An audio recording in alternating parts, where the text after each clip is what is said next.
Our next guest's dream of becoming a mother seemed far from reality after being born with a rare condition which left her unable to carry a child. But thanks to new medical milestones, Grace Bell's dreams of motherhood have finally come true. After undergoing a womb transplant, Grace gave birth to a baby boy named Hugo, the very first child to be born in the UK to a mother with a womb transplant from a deceased donor. Well, Grace and her partner Steve join us now, along with their baby Hugo. Lovely to see you guys. Thank you for joining us from their home in Kent. We are also joined by Isabel Quiroga, this consultant surgeon at the Oxford Transplant Centre, who was involved in Grace's transplant. Amazing to have you all with us this morning. Grace, firstly, congratulations. How does it feel for the three of you all to be together as a family? Thank you so much. Yeah, I think I've said many times before now, it really does feel like a miracle. We are so lucky to have our little boy, and he's here with us today. Little Hugo, 11 weeks old? Today, yes, he's 11 weeks. Beautiful. So, look, Grace, you found out when you were a teenager that you would be unable to carry a child naturally. Yeah. And even at that point, were you aware that you wanted? Did you know, even at that age, that you really wanted to have children? If I'm honest, it wasn't really something that I was thinking about at the age of 16. I think when I was diagnosed, it was more thinking about how I was different in terms of not having my periods. Of course, when it came later into life, say my mid to late 20s, that's when I started to feel the urge to become a mother, and sadly for me at that time it wasn't possible. And of course you met Steve and you've fallen in love with somebody that ideally you'd love to start a family with. I can see why, he's a very handsome young man. Were you open with Steve straight away about sort of the predicament that you faced medically?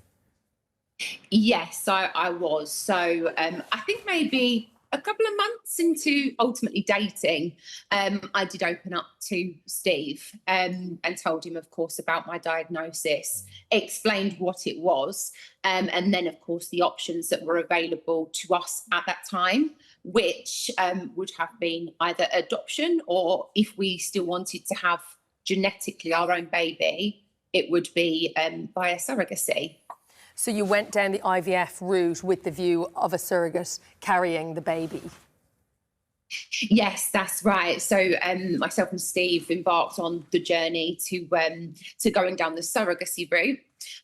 So initially we created 4 healthy embryos, and yeah, we started actually going to some of the surrogacy meetups to try and find someone to carry our baby for us. And it was at that point this next story begins with the womb transplant. Yeah, so what's that moment like when you suddenly hear that there's an opportunity, if you can get selected to have a womb transplant, and you carry your own baby? Yeah, so I was actually made aware of womb transplantation in the first one that was completed in Sweden in 2014. I must admit, from then I was probably daily Googling womb transplantation in the UK, and I remember seeing a lot of other countries completing this.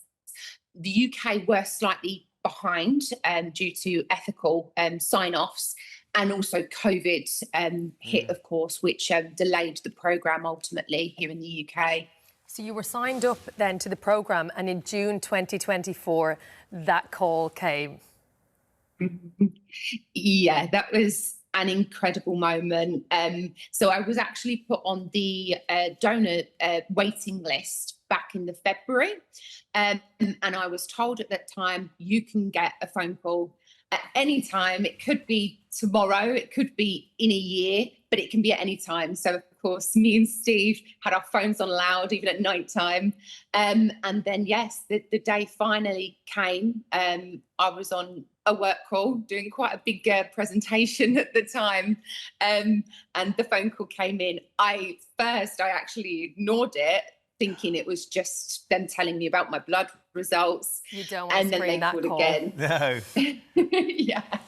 Amazing. So, look, you get the call. Can I just say, Steve, you're doing a cracking job there with little Hugo. It's really lovely to see how connected you are. He's trying to break into a cry. Yeah, but for you, Steve, of course, with the sort of the emotional edge that you'd all been on in the build-up to this, to get that call, and then, of course, for Grace to go into that surgery, what was that like? Because I think the operation took about 10 hours. Yeah. So, for my part, we got the call in the morning, which from our day was quite a good time, because, as I said, it could have been at any time of day. We could have got in the middle of the night. So it's first thing in the morning. We were both on work calls. We dropped that, got our bags packed, went to Oxford. The transplant took place that evening.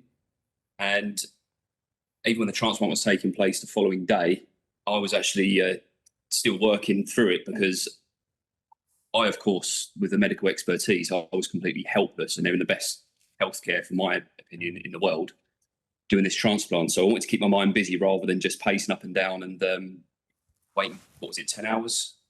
Yeah, 10 hours in total. 10 hours. And Isabel, I mean, it sounds like I had never heard of this procedure before. It's kind of miracle procedure. Why is it so groundbreaking, Isabel? Well, first of all, thank you for having us. It is groundbreaking because, first, it has never been done in the UK. And this is our second transplant that has now got a healthy baby. But importantly, our previous transplant was from a living donor, not from a deceased donor. And this transplant hasn't been done, you know, as Grace is saying, the first was done in Sweden in 2014. But it's already been 12 years, and it's only about 130, 140 transplants done worldwide in all these years. And we know from the disease that the success rate is significantly lower than from the living donor. So to give the opportunity to these women that really need it, and they don't have a living donor, giving that opportunity is just incredible. And you can see the fruit of our work, and just seeing how wonderful baby Hugo looks, and how happy, you know, Grace and Steve are. So we're extremely proud, and I'm extremely privileged to be part of this whole journey, their journey. Isabel, can I just ask, because as Angela says, it just sounds like a miracle treatment, and that this miracle moment, not least for the family, but what you've managed to do. Can anybody donate a womb? Because I understand organ donation has massively dropped off since COVID, hasn't it? And there is a huge demand for organs everywhere, but particularly, what's the scenario around womb donation? So as you rightly say, donation has dropped significantly to a point that is quite worrying. Currently, we have over 8,000 people desperately waiting for a life-saving transplant. And this, of course, is not a life-saving transplant, but is a life-creating, life-giving transplant, which, well, to me and to those that need it is a fabulous feat. But from the donation of this wound, it's totally different. This is part of a trial. So the organ donor registry and the law does not cover it, and there will be a special consent carefully done by the specialist nurses in organ donation for those families that may want it. And of course, we're a small group, so it's only in a small region of potential donors that are of premenopausal women. And of course, many other small details that, I mean, quite technical, we don't need to go through them here. Important factors, of course. I thought, Grace, that I might just share what the donor's family have said, because I think that's one of the most important things in all of this, that you have this beautiful baby, and you have this beautiful baby because you were given this opportunity. And this is what they said: losing our daughter has shattered our world in many ways we can barely put into words. The grief is overwhelming. The ache of her absence is something we will carry forever. Yet even in this unimaginable pain, we found a small measure of solace in knowing that her final act, her choice, was one of pure generosity. Through organ donation, she has given other families the precious gifts of time, hope, healing and now life. As parents, we feel tremendous pride at the legacy she leaves behind, a legacy of compassion, courage and love that continues to touch lives even after her passing. We urge others to consider donation, that more people in desperate need may be given the chance to live, just as our daughter so selfishly wished. It's an amazing sort of sentiment that they share about their daughter. I wonder what you'd like to say to them. Honestly, I remember writing them a card actually quite recently before I sort of heard their statement, and I genuinely didn't know what to say. Like, how can I ever say thank you enough for giving me this gift? It gets me every time, actually. Every time I read it or hear it, it's just to make that decision in the hardest time of your life is just, it's beyond words. It really is. But we are so thankful for allowing us to become parents, me to become a mother, and to have the opportunity to carry my own baby, which was just a dream before. He's just gorgeous. Steve, do us a favour. Can you hold him up a little bit? Because he's not getting enough... We want a full look. This is his moment. Hey, little fella. Happy 11 weeks, Bubba. It's so lovely for you to share this. Not his best angle, I'll admit. No, what is it?